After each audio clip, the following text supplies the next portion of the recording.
Once, during the month of Ramadan, the Prophet of the world, Muhammad, peace be upon him, said to Hazrat Umar Farooq, may Allah be pleased with him, "O Umar Farooq, I entrust you with the responsibility of protecting the wealth of zakat.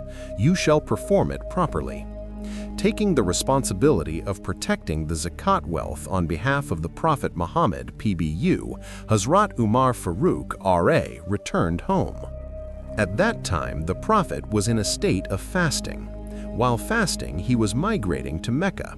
During that time, he arrived in the middle of a great forest and saw a deer. That deer had been tied up by a Jew. As soon as the deer saw the Prophet Muhammad, PBU, it immediately said, "O Messenger of Allah, O Beloved of Allah, this morning I left my children at home and came out to search for food.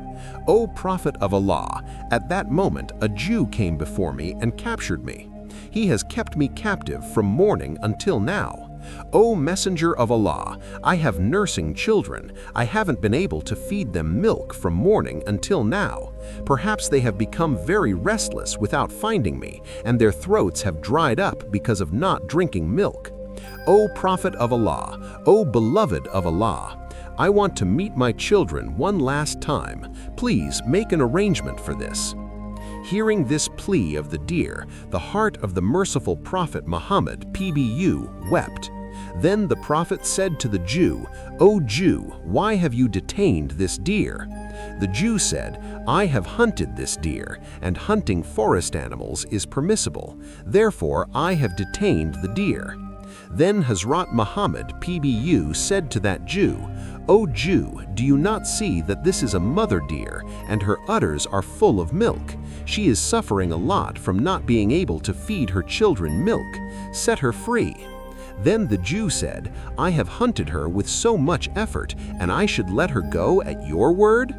Then the merciful Prophet Hazrat Muhammad, PBU, said to that Jew, "Release her. She wants to meet her children one last time. She will return to you again after meeting her children and feeding them milk."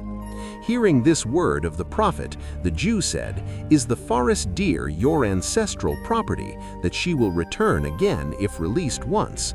Has any hunted animal ever returned until today? Is there any precedent for this?" When the Prophet saw that the Jew was not agreeing to release the deer in any way, the merciful Prophet said to the Jew, "O Jew, you release the deer, in exchange you tie me up. If the deer does not return, then you shall keep me tied up for the rest of my life." Then the Jew said, "Then let this be the word. I am releasing the deer, in exchange I am tying you up. If the deer does not return, then I will not grant you freedom for the rest of your life." Subsequently, the Jew released the deer and tied up the merciful Prophet, PBUH. After being released, the deer hurried away into the forest. Then the Jew began to think in his mind that the deer would never return again, and he would keep this man tied up for the rest of his life. There is no one more foolish in this world than him. He put his own life in danger for a forest deer. The deer ran and reached her children. Then her children asked her, "Mother, where were you since this morning? We have become exhausted waiting for you. We haven't been able to drink your milk, and our throats have dried up." Then the mother deer said to her children, "O my children, you meet with me for the last time and drink my milk. There may not be a meeting with you again in life." Then the children of the deer said to her, "Mother, why are you saying such a thing? Why will there be no more meetings with you in life?" The mother deer said to them, "O young ones, you quickly drink my milk. This morning when I went out to search for food, a Jew captured me. After that, the merciful Prophet, PBUH, was passing by that way. Then I called him and told him all about you. I further told him, 'O Messenger of Allah, my children are sitting waiting for me in a thirsty state without drinking milk. Please make an arrangement for me to go to them.' Then the merciful Prophet, Hazrat Muhammad, PBUH, sent me to meet you for the last time by keeping himself as a guarantor to the Jew. O my children, the cruel Jew has tied up my merciful Prophet. Therefore, you quickly drink my milk. I have to return quickly. I cannot cause pain to my prophet." When the children of the deer heard that their merciful prophet had been kept as a guarantor and she had come to meet them for the last time and to feed them milk, the children of the deer cried out, "O mother, how did you think that while the merciful prophet is captive in the hands of the Jew, we would drink your milk? You come, we will go with you. We will not be able to tolerate any pain of the merciful prophet, Hazrat Muhammad." Afterward, the deer and her children set out to go to the merciful prophet, Hazrat Muhammad, out of love for him. On the other side, as the deer was somewhat late in arriving, the Jew began to say to Hazrat Muhammad, "I have not seen a more foolish person in this world. If a hunted forest deer is released, does it ever return? And for a forest deer, you have kept yourself as a mortgage to me. This deer will not return until the day of judgment. You will not get freedom from me until the day of judgment." Then the merciful prophet Hazrat Muhammad said to the Jew, "O Jew, you have a little patience. The deer will surely return to you again out of love for me." Hearing this word of Hazrat Muhammad, the Jew said to him, "O Muhammad, leave this supernatural imagination of yours. I can say with firm belief that the deer will not return until before the day of judgment." In this way, some time passed, and the Jew began to think in his mind that by keeping Muhammad detained, he would be able to collect a large amount of wealth from his companions. Does a deer ever return in anyone's love in life? This man is nothing but a fool. After some more time had passed in this way, the Jew saw that not only the forest deer, but her children had also returned with the forest deer. Seeing this sight, the Jew was extremely surprised. Then the merciful prophet Hazrat Muhammad, peace be upon him, asked the deer, "O deer, why have you brought your children? The talk was that you would return alone." Then the mother deer said, "O messenger of Allah, when I went back to my children and said that the merciful prophet Hazrat Muhammad had sent me to meet for the last time in life and to drink milk for the last time in life by keeping him captive and as a guarantor, then my children said, 'O mother, how did you think that we would drink your milk by keeping the merciful prophet tied up? O messenger of Allah, therefore my children have also set out and come with me. O prophet of Allah, please forgive us for giving you trouble. We have given you trouble for this long." Subsequently, the prophet began to say, targeting the Jew, "O Jew, here your hunted deer has returned. Not only has she returned, all her children have also returned. Now you can use them as you wish, and you remember one thing, I am a true prophet. I am not only the prophet of humans, I am the prophet of the animals and birds of the forest and of the entire universe." Saying those words, the merciful prophet, peace be upon him, started to leave. Then the Jew called out to the merciful prophet from behind and said, "O messenger of Allah, O beloved of Allah, he in whose love a forest deer returns, I have understood that he is none other than the prophet of Allah. O messenger of Allah, please make me a Muslim by reciting the kalima with your hand on mine. And I have no need for this deer. Please give me the opportunity to stay at your feet and serve you."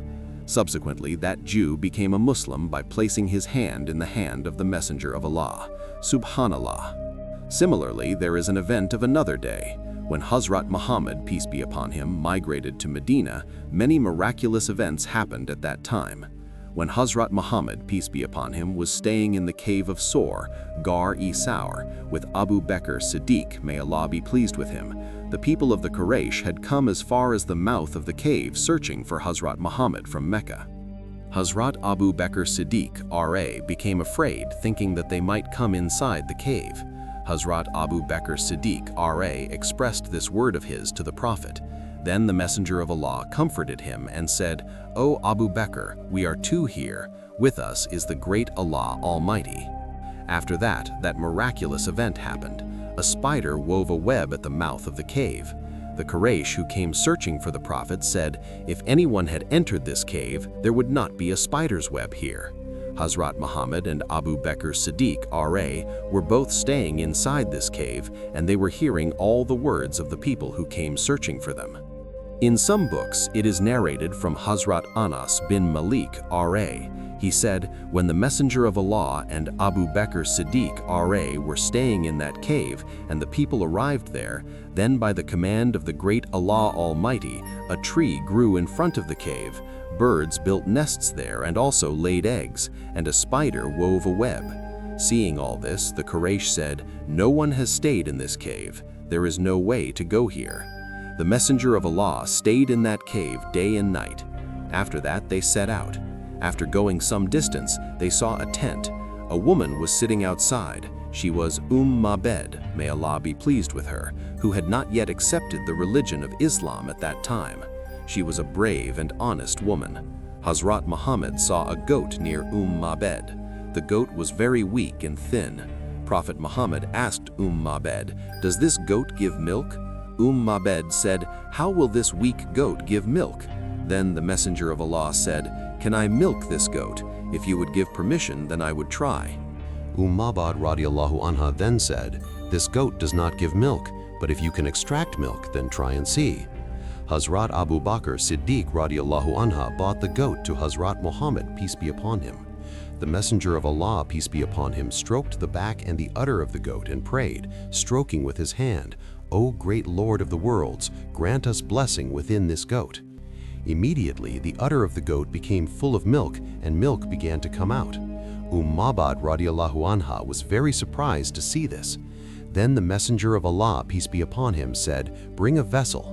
Mabed radiallahu anha brought a large vessel from which 9 to 10 people could drink milk to their satisfaction. The Messenger of Allah, peace be upon him, milked the goat. First, he gave milk to Mabed radiallahu anha. She drank it with satisfaction. Then he fed all the family members. At the very end, the Messenger of Allah, peace be upon him, himself drank the milk. Finally, the Messenger of Allah, peace be upon him, milked the goat again and gave it to Mabed radiallahu anha and set out from there. In the evening, the husband of Mabed radiallahu anha, Abu Mabed Tamim ibn Abdul Uzza, may Allah be pleased with him, returned home. He had taken his goats out to graze. Seeing a lot of milk outside the tent, he became happy and surprised and asked his wife, "Where did you get so much milk? We have no goat in our house that gives milk." Then Mabed radiallahu anha said, "A blessed person came to us today." Then her husband became even more surprised and said, "What was his appearance like?" Mabed radiallahu anha said, "His face was bright, his eyes were shining at the moment of long lashes, his voice was very soft. He was of medium height, not very tall nor very short. His words were very sweet. One would want to listen only to his words. His beard was black, and he looked very beautiful from a distance and even more beautiful from close up. One's mind would not want to turn away the gaze once looking at him." Hearing this description of Mabed radiallahu anha, her husband said, "By the oath of the great Allah Almighty, the description you are giving matches a Quraysh person who calls himself the Prophet of the great Allah. If I were here then, I surely would have followed him." Similarly, there is an event of another day. Once the Messenger of Allah, peace be upon him, was going on a journey somewhere with Usama, may Allah be pleased with him. On the way, Hazrat Muhammad, peace be upon him, said to Usama, "O Usama, you search and see if you find any place for istinja, relieving oneself." Hazrat Usama, R.A., receiving the instruction of Hazrat Muhammad, peace be upon him, started searching for a place to perform istinja. But because it was a vast desert, he found no place to hide. Subsequently, he came to the Prophet, peace be upon him, and submitted, "O Messenger of Allah, there is no place in this field to take cover." Then the Messenger of Allah, Hazrat Muhammad, peace be upon him, said, "However, see if there are any trees or stones nearby." Then Usama, R.A., said, "O Messenger of Allah, there are indeed some trees and stones nearby." Then the Prophet of Allah said, "You go and tell those trees and stones, the Prophet of Allah has commanded you to gather together and create a suitable place for istinja." Then Hazrat Usama, R.A., went to those trees and said, "O group of trees, the Prophet of Allah, the Messenger of Allah, peace be upon him, wants to sit behind you for istinja. He has given you this instruction. You gather and unite with each other and make an arrangement of a suitable place for his istinja." Immediately upon receiving this instruction of the Prophet, the trees moved close to each other and gathered together. After that, the Prophet, peace be upon him, performed istinja sitting behind those trees. After performing istinja, the Prophet, peace be upon him, came back and said to Usama, R.A., again, "Usama, you go and tell the trees to separate from each other and go to their respective places." Subsequently, Hazrat Usama, R.A., went again to the trees and said, "O group of trees, the Prophet of Allah has again commanded you to go to your own places." Immediately upon receiving the instruction of the Prophet, the trees returned to their own places. Subhanallah.